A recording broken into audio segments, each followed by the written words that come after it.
Welcome to the West Wing Week, your guide to everything that's happening with the President, Vice President, First Lady, and Dr. Biden at 1600 Pennsylvania Avenue, and beyond. This Halloween week, the President visited a cutting-edge STEM school in Brooklyn, swore in the new director of the FBI, honored former House Speaker Tom Foley, and spoke on the Affordable Care Act in Boston's historic Faneuil Hall. It's October 25th to October 31st, or never lose that sense of wonder.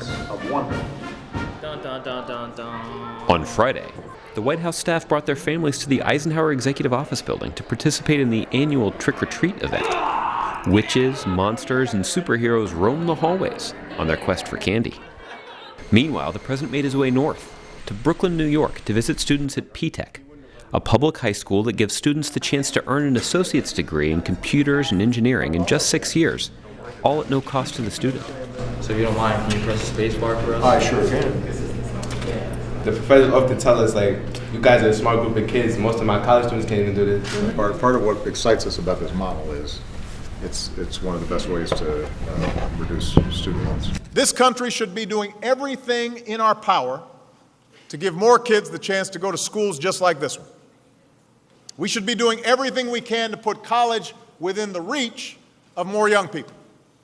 I want us to do everything we can to give every single young person the same kind of opportunity that this country gave me.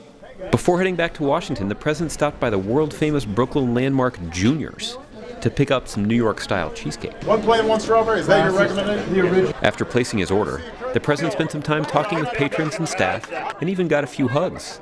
Please don't fake the eyewatch. How come you guys have such curly hair? And, You're like curly tops. Then, on a perfect golden autumn evening, the president left behind what some Brooklynites like to call America's fourth largest city, if it were treated as an independent city, and after a brief stop in Manhattan, headed home to Washington, D.C. On Monday, the president traveled to the FBI headquarters in Washington, D.C. for the swearing-in of the new director, James Comey. After praising Mr. Comey's commitment and vision, the president spoke directly to the men and women of the FBI. Unfortunately, the resources allotted to that mission has been reduced by sequestration.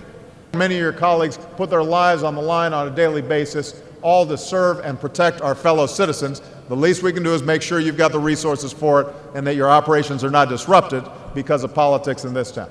Later that day, the president discussed the Affordable Care Act and immigration reform with Jim Avila from Fusion Network, a new partnership between Univision and ABC that would launch later that night. On Tuesday, the president and vice president traveled to the United States Capitol, where they joined an august gathering in Statuary Hall. Current and former presidents and elected officials came in huge numbers for a memorial honoring former Speaker of the House and Ambassador Tom Foley of Spokane, Washington. Speaker Foley was a leader who believed in putting problem-solving ahead of politics and who committed himself to the hard work of finding common ground. When we're standing outside these magnificent buildings, we have that sense of wonder and that sense of hope. And sometimes, the longer you're here, the harder it is to hang on to that. And yet, Tom Foley never lost it. Never lost that sense of wonder, never lost the sense of gratitude. What a privilege he felt it was to serve. Meanwhile, at the Naval Observatory, Dr. Biden invited Senate and military spouses to assemble USO Warrior care packages in support of our troops. Join in and find out how you can support our troops at joiningforces.gov. On Wednesday, the Vice President traveled to Austin, Texas to visit the headquarters of the National Domestic Violence Hotline, authorized in 1994 as part of the Violence Against Women Act, a bill the Vice President himself authored while he was in the Senate. The hotline operates around the clock to provide free and confidential support to victims of domestic violence. Tough work, but it's important. Back at the White House, the First Lady joined up with Sesame Street's Elmo and Rosita to announce that Sesame Street characters will help promote fruit and vegetables to kids. As early as mid-2014, families may start to see Sesame Street characters on produce in stores, making it easier for families to eat healthy. After the announcement, they headed down to the White House kitchen garden and met up with some local school children for the annual fall harvest. Meanwhile, the president traveled to New England to speak at Boston's historic Faneuil Hall about the importance of providing all Americans with quality, affordable health insurance. The venue wasn't notable just for the history that was made in this building around the time of our nation's founding. More recent history was made here too, In 2006, when then Massachusetts Governor Mitt Romney signed into law a bipartisan health care reform package that served as the model for Obamacare. This debate has never been about right or left. It's been about the helplessness that a parent feels when she can't cover a sick child, or the impossible choices a small business faces between covering his employees or keeping his doors open. That's what healthcare reform is about. That's what America's about.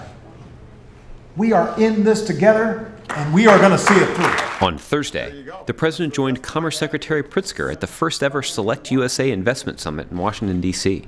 It was an unprecedented gathering that brought together executives, organizations, and representatives from countries around the world to encourage them to invest and create jobs right here in America. Right here in the United States. To find out more information on any of these topics or to see complete videos of these POTUS, FLOTUS, VPOTUS, or Dr. B events, go to whitehouse.gov. And thanks again for checking out your West Wing Week. And this is what I would expect a Brooklyn principal to look like. He's styling. You know what I mean? Hip and cool. That's what I'm saying.